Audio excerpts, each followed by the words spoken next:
Hello, in this video I will show you how to replace the fuel filter on Toyota Auris 2 liters D4D. The fuel filter on this car is located on the rear of the engine. It's located right there.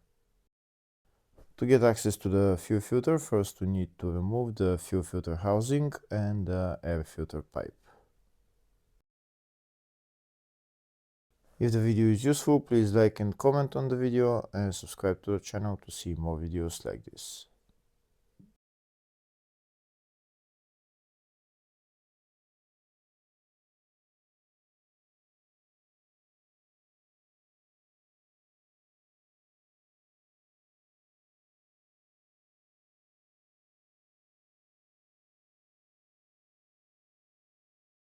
Now that we removed the air filter housing and air intake pipe, we have access to the fuel filter. That's the fuel filter right there. We have two connectors that we need to disconnect and also two fuel lines we need to remove, and then the fuel filter housing is held by two bolts.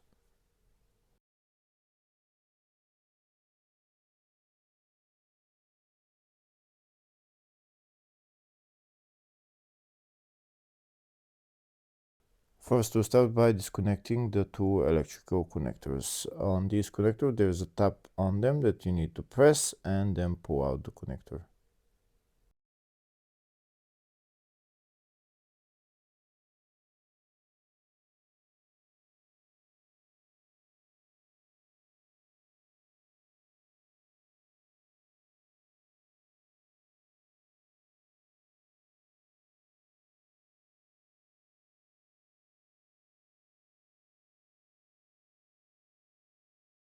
Next, we're going to remove the two metal clamps on the two fuel lines and take the fuel lines out.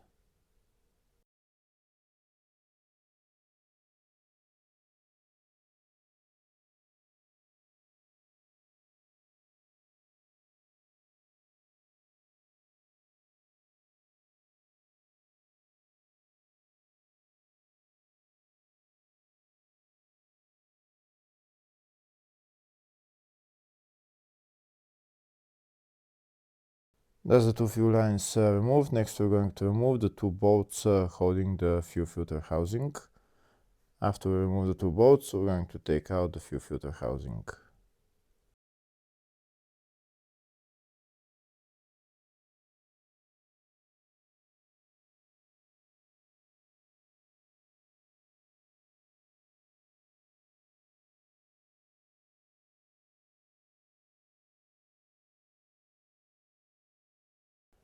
That's the two bolts removed, and that's the fuel filter housing out.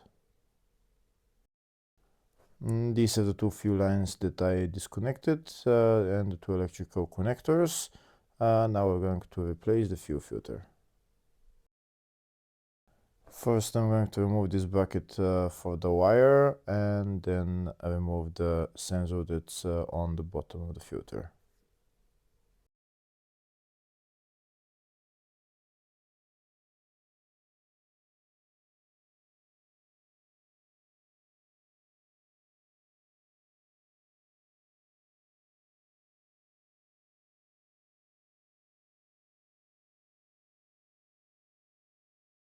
Now I'm going to remove the sensor that's on the bottom of the filter. To remove it, I'm going to turn it anti-clockwise and remove it. If it doesn't want to move, maybe get some pliers and remove it with that. With these pliers, you only need to loosen it, and then we'll remove it by hand.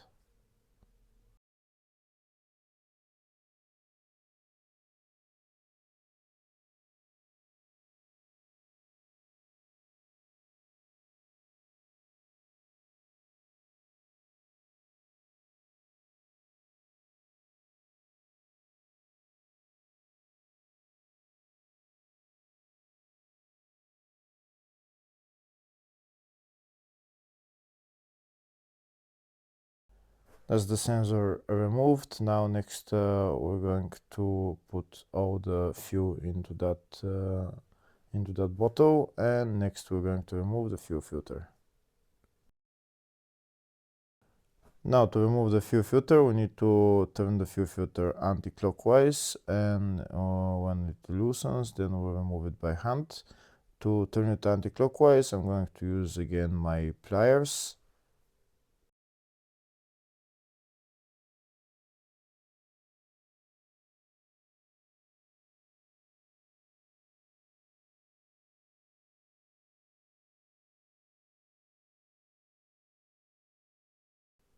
Here you can see the fuel filter started turning, so now I'm going to remove my pliers and remove the fuel filter by hand.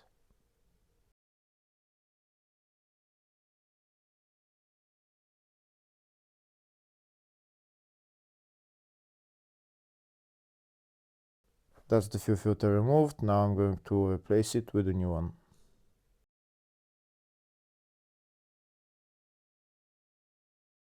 This is the part number for the new fuel filter, and I'm going to put on the new fuel filter. There is an O-ring on it. Make sure you lubricate the O-ring before putting the fuel filter into its place.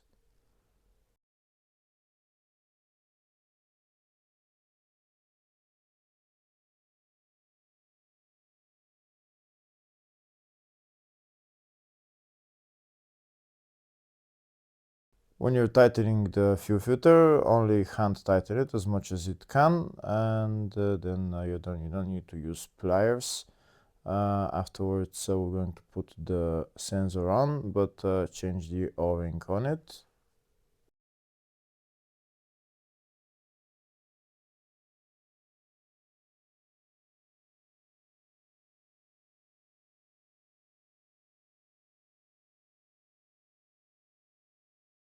When you're tightening the sensor, only hand tighten it. Don't use any pliers or stuff like that. Just only hand tighten it, but as much as possible. Now next we're going to put that bracket on that wire onto the fuel filter housing, and now we're going to put the whole fuel filter housing into its place. We're going to put on the two bolts, tighten them, then we're going to connect the two fuel lines and the two electrical connectors.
That's the electrical connectors connected, and that's the two fuel lines connected. Next, we need to prime the fuel system so that we can start the car. To prime the fuel system on this car, there is a mechanical hand pump that we need to press until it primes, until it bleeds out the system. This is the hand pump on top of the fuel filter housing, that red tab right there. as the hand pump. You're going to start pressing it for maybe a minute, minute and a half, maybe 2 minutes, until you feel that that there is no more air into the fuel system. It will start to get very stiff. It will not be able to be pressed. Once it becomes very hard to press the hand pump, that means that the fuel system has been primed, and then you can go into the car and start the car.